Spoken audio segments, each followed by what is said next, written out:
husband hadn't been gone 48 hours when his younger brother showed up at my door with a casserole dish and a manila envelope. He set the casserole on the counter without being invited in.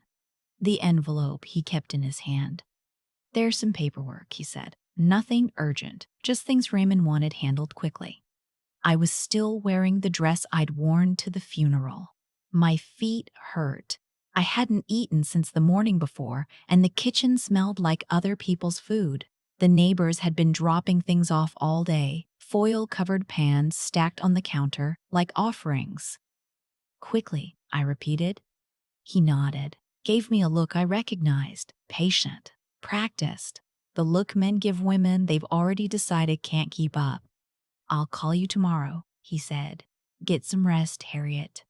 He left the envelope on the counter next to the casserole and walked out. I didn't open it that night. I sat in the kitchen until the light outside went gray, then dark, and I thought about the fact that I had not cried once since Raymond died.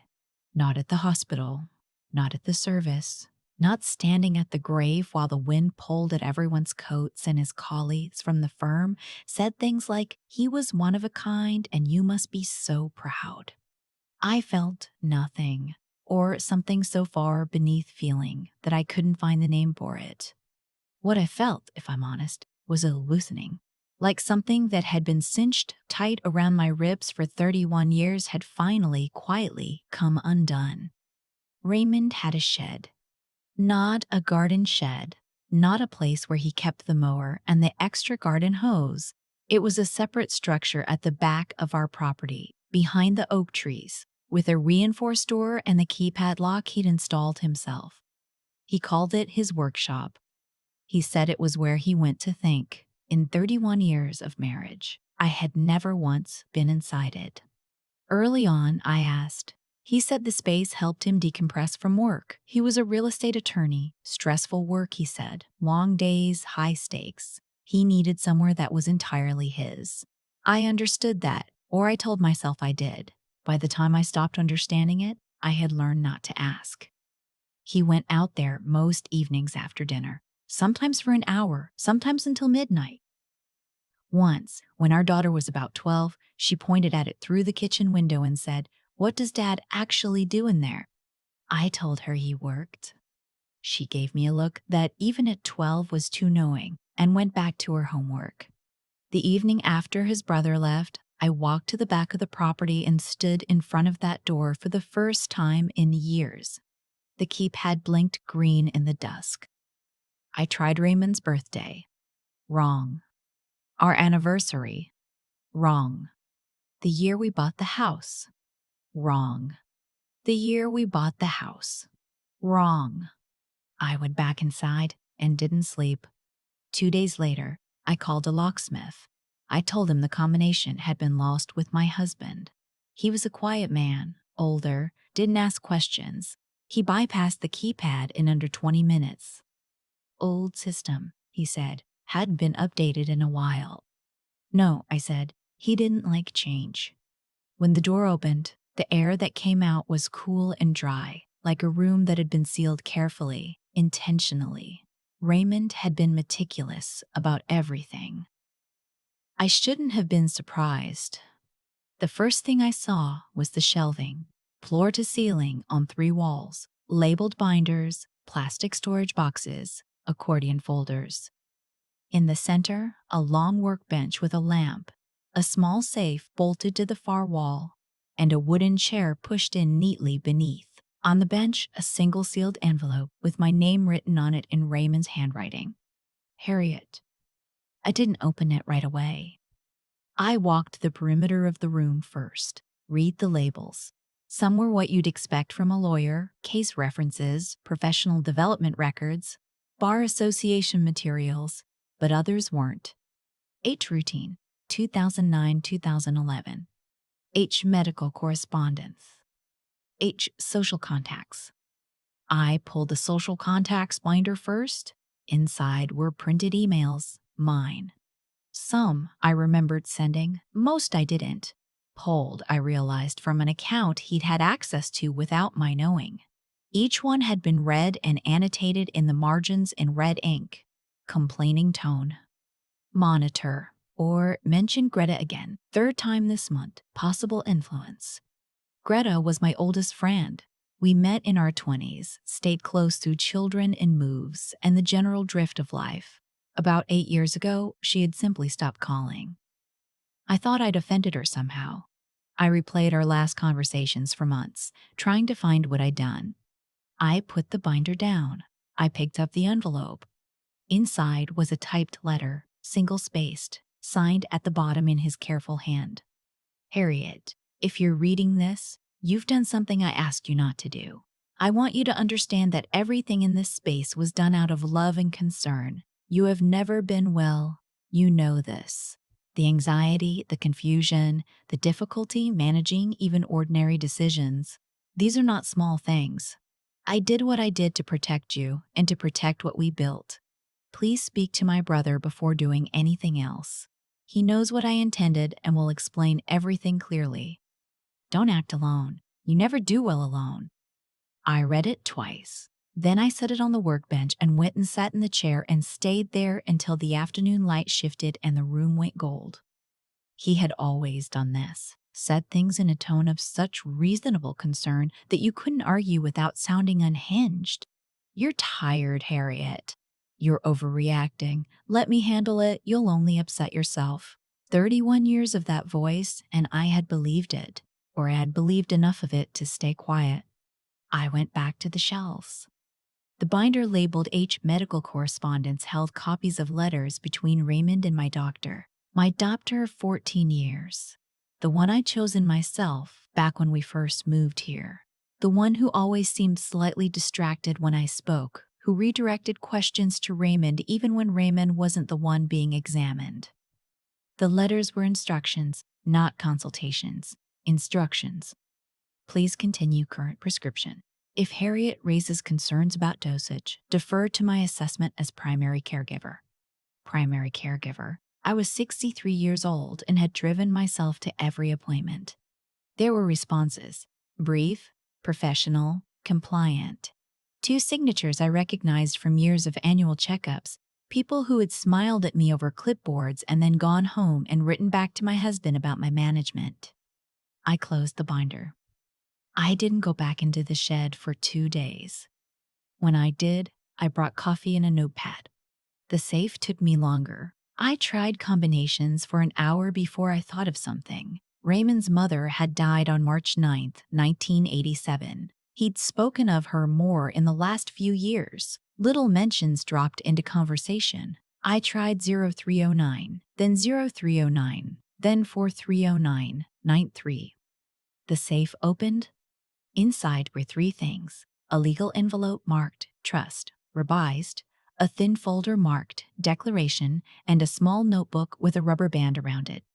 The declaration was 14 pages. It was a petition, prepared, notarized, ready to file, stating that I suffered from progressive cognitive impairment and required a legal guardian to manage my personal and financial affairs. It named Raymond's brother as guardian. It included a psychiatrist's evaluation I had no memory of, signed 18 months ago. 18 months ago, I had been leading a book club and driving to the city twice a month to help my daughter with the new baby. My hands were shaking, not from fear, from something colder than fear, the recognition of something you already knew somewhere in your body but had never let yourself name. I opened the notebook. It was a log. Dated entries going back 11 years, my behavior, my conversations, my moods, my purchases, my phone calls, who I'd spoken to, how long, whether I'd seemed, in his assessment, stable or elevated or resistant to redirection. March 4th, Harriet insisted on attending Greta's dinner without me. Declined to discuss it. Elevated. October 17th, expressed interest in returning to part-time work. Firmly discouraged. Took several days to resolve. January 9th, called her sister without informing me. Mentioned feeling lonely. Concerning. He had been building a case, the same way he built cases for clients, methodically, documented, anticipating challenge. Except the case was against me, and I hadn't known I was on trial. I took everything out of the safe. I photographed every page of the notebook on my phone. Then I called my daughter. She came the next morning, and I walked her through the shed without saying much. I let her read. She stood at the workbench with the medical correspondence in her hands and went very still. "Mom," she said finally, "I know. Did you know any of this?" "No, I knew something. I didn't know what to call it." She set the papers down carefully. She looked at me the way her daughter had looked at me when she was 12, with that too knowing expression. Except now it wasn't confusion. It was grief. "What do you want to do?" she said. "I want a lawyer," I said. "Not Raymond's lawyer. Mine." Her name was Patricia Webb, and she came recommended by a woman at my daughter's office who said she doesn't flinch. She was in her early 50s, gray at the temples, with the kind of stillness that made you feel like she had heard every possible terrible thing and filed it correctly. I spread the documents across her conference table. She went through them methodically, page by page, occasionally writing something in a yellow legal pad. When she finished, she didn't say anything right away. "How long were you married?" she asked. 31 years. She nodded. "Did you ever have independent legal counsel? Your own attorney for anything? Property, estate planning, anything?" "No, Raymond handled all of it." "Did you sign documents you didn't fully understand?" I thought about it honestly. I signed things he put in front of me. He explained them in a way that made me feel like asking questions would insult him. She nodded again, wrote something. "What he constructed here," she said, "is a containment structure. It's designed to limit your legal and financial autonomy while keeping you technically housed and cared for. The trust gives control of all assets to his brother. The declaration of incapacity, if filed, would have removed your right to make decisions about your own life." "He never filed it," I said. "No, but he had it ready. The notebook establishes the narrative he was building toward, that you were declining, that you needed management." She tapped the page. "This is coercive control, documented in his own handwriting." That phrase, coercive control, my daughter had used it too, quietly, on the phone the night before. I had looked it up and sat with the screen brightness turned low for a long time. "Can I fight the trust?" I said. "Yes, it's not airtight. Nothing is when there's evidence of manipulation. The psychiatric evaluation is the weakest point. If you were never formally diagnosed, if you never consented to treatment, that document may be fraudulent." "I was never diagnosed with anything." She looked at me steadily. "Then we start there." What I hadn't expected was how much of it I could prove. Raymond had been thorough, but thoroughness works both ways. The same meticulous record-keeping that documented his control also documented the pattern of it. The emails, the binders, the medical correspondence, all of it created a timeline. A clear, dated, annotated timeline of 31 years of managed erasure. I called Greta. She answered on the second ring, and I said, "It's Harriet." And she was quiet for a moment. Then she said, "I wondered when you'd call." We talked for 2 hours. She told me that Raymond had come to see her once, 8 years ago, just before she stopped calling. He had arrived at her house unannounced on a Tuesday afternoon and told her I was having difficulty, that I was struggling with memory, that my emotions had become unpredictable, that contact with people from my past was making it harder for me to stabilize. He had asked her, gently as a favor, to give me space. She had believed him because she had no reason not to. "I thought you were sick," she said. "I thought I was doing the right thing." "He did that to everyone," I said. She came for lunch the following week. We sat in the kitchen and I showed her the folder with her name on it. Yes, he had one. Tucked in the back of the social contacts binder, a photograph taken from the street outside her house. Notes in red ink. "Greta Aldis, the stabilizing influence. Reconnects Harriet to pre-marriage identity. Limit contact." Pre-marriage identity, as if who I had been before him was a threat. Greta read it without speaking. When she looked up, her eyes were wet, but her voice was even. "What can I do?" she said. "Write down what he told you. date, what he said. Exactly. I need it in writing. She emailed it to me that night. I sent it to Patricia Webb. The hardest conversation was with my sister. She lived 3 hours away, and we had drifted. I had always told myself it was just distance, just the busyness of separate lives. She cried when I told her. Long, quiet tears that she kept apologizing for, and I kept telling her to stop apologizing. He called me, she said. I didn't know whether to tell you. I sat up straighter. What did he say? He said you were fragile, that you exaggerated things, that if you ever called me upset, I shouldn't encourage it. A pause. Harriet, I thought he was just being... I didn't know. I thought he was protective. Write it down, I said, just like it happened. I now had 3 affidavits. Patricia said 2 would have been enough to demonstrate a pattern. 3 made it a strategy. Raymond's brother called 12 days after the funeral. His tone was careful, warm in the practiced way of people who have something to protect. I've been thinking about you, he said. We should sit down, go over the estate together. I've retained an attorney, I said. A pause. Harriet, there's no need for that. Raymond's wishes were very clear. I'm sure they were. The trust is straightforward. You'll have everything you need, the house, a monthly income. We just want to make sure you're not overwhelmed. There was that word, overwhelmed. The family's version of Raymond's elevated. A polite way of saying, we've already decided you can't manage this. I'm not overwhelmed, I said. I've filed to freeze the trust pending review. You'll hear from my attorney. The silence that followed was very long. Harriet, thank you for calling, I said, and hung up. My daughter was in the kitchen when I put the phone down. She looked up from her coffee. How did that feel? She said. I thought about it. Strange, good, like saying something out loud that I'd only ever thought. She smiled. Good? Patricia had been right about the psychiatric evaluation. When we subpoenaed the psychiatrist's records, there was no evidence of any in-person evaluation.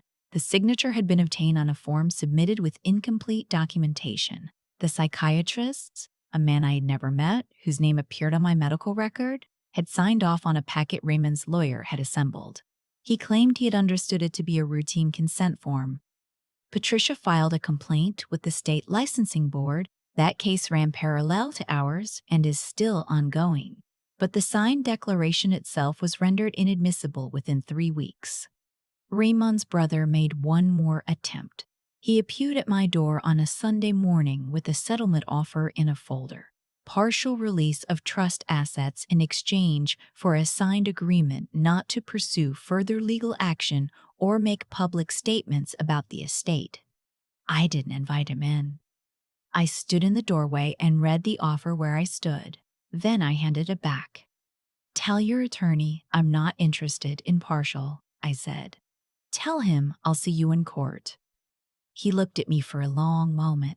Something moved through his expression that I couldn't quite read. Not anger, not quite respect. Something in between. Raymond always said you were stubborn, he said. He did, I said. He meant it as a criticism. I've decided to take it as a compliment. He left. I closed the door and stood in the hallway and felt my heart beat in my palms. The hearing was on a Thursday in November. The room was small and fluorescent lit. Raymond's brother sat at the table with 2 attorneys. I sat with Patricia, my folder labeled evidence on the table in front of me. The judge was a woman, somewhere in her 60s, with reading glasses on a chain.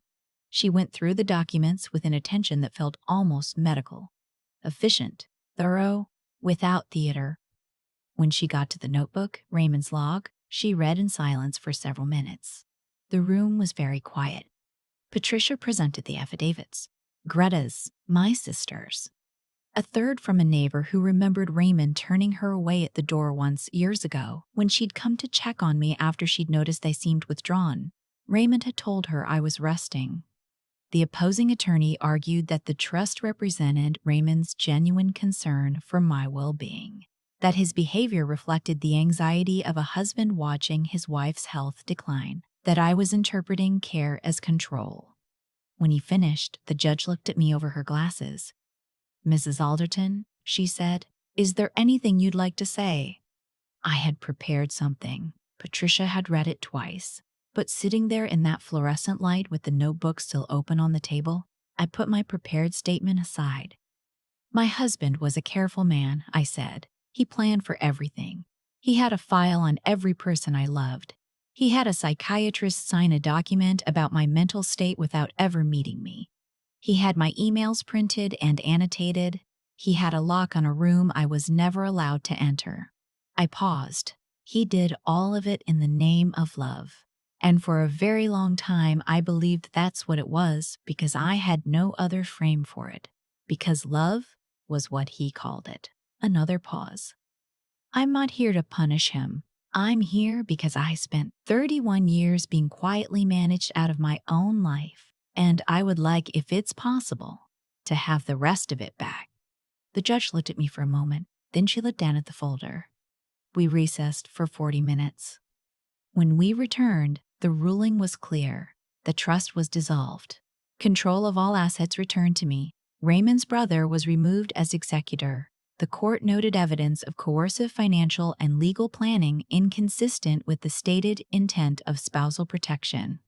Patricia shook my hand outside the courtroom. She was not a demonstrative person, but something in her expression was warm. "You were very good in there," she said. "I had a lot of years of practice being quiet," I said. It turns out the words were all still in there. I drove home alone. The November trees were bare and the light was thin, and I felt, strangely, not triumphant. Just real. Like I had stopped being a managed version of myself and become the actual one again. At home, I went directly to the shed.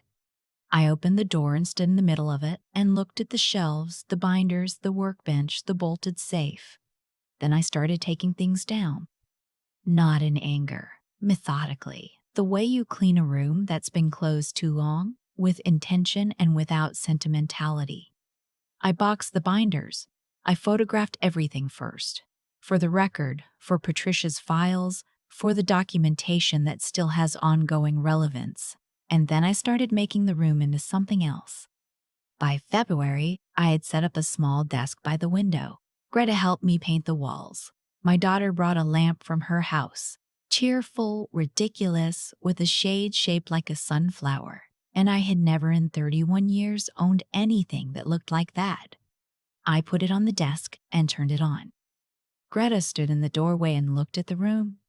"What are you going to do in here?" she said. "I don't know yet," I said. "Something that's mine." I still have the notebook. I keep it in the evidence box with the other documents, in the closet of the room that used to be Raymond's shed and is now my writing room. Not because I need to remember, I won't forget, but because I know now what documentation looks like and what it's for, and I refuse to be a person who has no record of her own life. Last month, I got a letter from a woman I'd never met. She had heard about the case through the licensing complaint, which had become a matter record, and she wanted to know if I would speak with her. Her husband, she wrote, kept a room she wasn't allowed to enter. I wrote back the same day. I told her what to do first. I told her to document everything, to trust the things she already knows but hasn't named, and to find someone who doesn't flinch. And I told her this: the room isn't the point. What's in the room is the evidence. But what matters is that you were the one who opened the door. I used to think that silence was a form of loyalty, that staying quiet when something felt wrong was the gracious thing to do, the mature thing. I told myself that for 31 years, and the telling got easier every time until I barely noticed I was doing it anymore. What happened to me didn't begin with a locked shed. It began much earlier, in the small moments I chose not to question. The appointment where Raymond answered for me. The dinner invitation I turned down because he'd frowned. The phone call with my sister that I cut short because I could feel him listening from the next room. None of those moments felt like much on their own. That's how it works. You don't feel the weight of a single thread. You only feel it when you've been wrapped in enough of them that you can't move. Raymond was intelligent. That's the part that took me longest to reckon with. Not that he was cruel, but that he was smart about it. He understood that if you frame control as care, most people won't look twice. He built a system around me using the tools of a reasonable man: paperwork, medical language, gentle concern. And it worked because I let it work. I don't say that to blame myself. I say it because I think it's important to be honest about the part where I looked away. There were things I knew and chose not to name because naming them would have cost me more than I thought I had. What changed wasn't Raymond's death. What changed was the moment I stood in front of that shed door and decided that whatever was behind it belonged to me more than it belonged to his instructions. That decision, small, quiet, made alone, was the first fully honest choice I had made in decades, and everything that followed came from it. Greta came back into my life because I made a phone call. Patricia Webb built a legal case because I documented what I found. The judge dissolved the trust because I was willing to stand in a courtroom and tell the truth plainly, without softening it for anyone's comfort. I think about that a lot. How consequences follow choices the way roots follow water, not dramatically, not all at once, but steadily, in the direction of wherever you're actually pointing. Raymond pointed his intelligence at containment, and it contained him in the end. Every note he wrote, every file he labeled, every log entry he made, all of it became the evidence that undid his plan. His own thoroughness was what unraveled him. And I pointed myself finally toward the truth, toward the version of me that existed before I learned to make myself smaller. That's what I found in the shed. Not just documents, but proof that she had always been there, that she had been worth all that effort to suppress. If I could say one thing to the woman I was 10 years ago, standing in the kitchen pretending not to notice things, it would be this: what you know in your body is real. The confusion you feel is not a flaw in your thinking. It is the correct response to being lied to. And the day you decide to stop explaining away what you already understand is the day everything becomes possible. I'm 64 years old. I have a room at the back of my property with a sunflower lamp and a desk by the window, and no one else has a key. That is not a small thing.